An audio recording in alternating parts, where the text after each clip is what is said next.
অনেক দিয়েছি, কিন্তু না, গিরিধর কীর্তনী একজন ঠাকুরের মানে পারিষদ ছিলেন, সমবয়সী, একসঙ্গে পড়াশোনা করতে 3 বছরের বড়।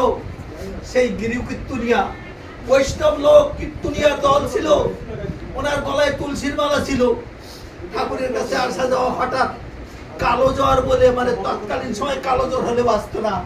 গুরুচাঁদ ঠাকুর বলছে, গিরিদাদা রে, আমি হয়তো আর বাঁচবো না, আমার এই যে কালো জ্বর হয়েছে, এর কোনো চিকিৎসা নেই। 5 দিনের এক জায়গায় কীর্তন বায়না নিয়েছে গিরিধর কীর্তনিয়া। এখন উনি ওইখান থেকে 2 দিন করার পরে খবর পেলেন যে বাবা গুরুচাঁদের জ্বর হয়েছে, কালো জ্বর।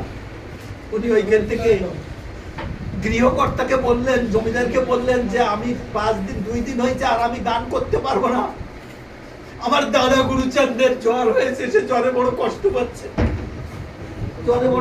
পাচ্ছে, আমি সেখানে যাব।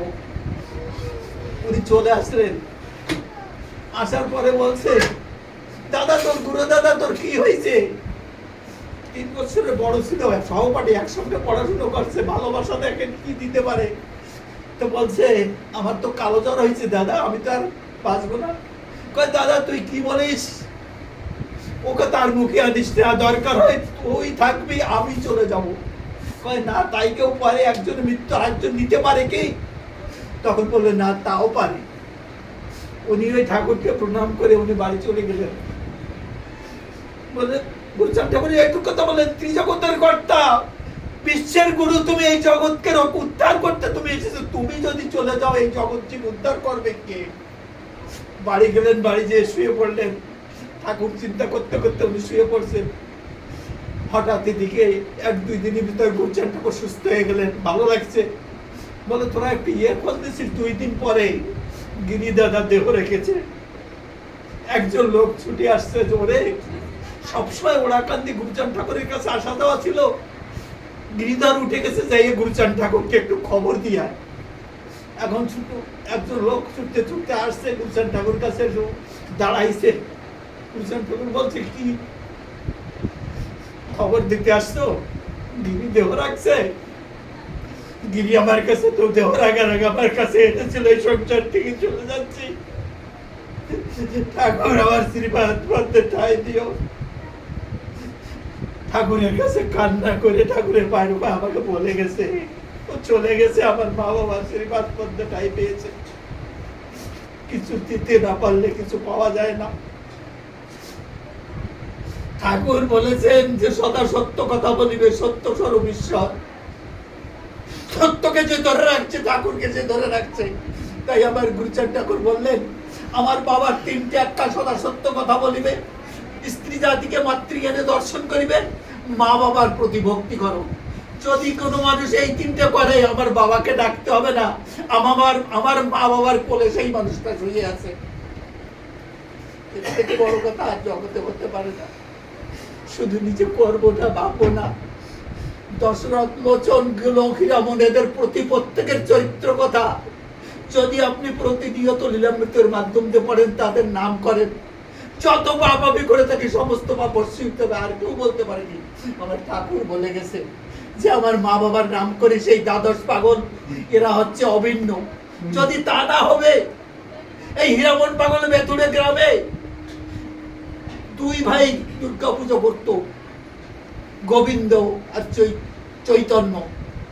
ঠাকুরকে পাগলকে এসে অতি বিনয় করে বলেছেন যে, পাগল, মায়ের পূজা করছে, তুমি একটু এসো। সব উনি ওখানে পূজা চলছে, হীরামন পাগল চলে আসছে বেথুরে গ্রামে। আসার পরে দেখে ব্রাহ্মণ পুজো টুজো করে বাইরে আসছে। উনি টপ করে ওই পর্দাটা সরাইয়ে ভিতরে মার দিকে দর্শন করছে, মার সঙ্গে কথা বলছে। আচ্ছা, মাটির মূর্তি, মৃন্ময়ী মূর্তি কথা বলে।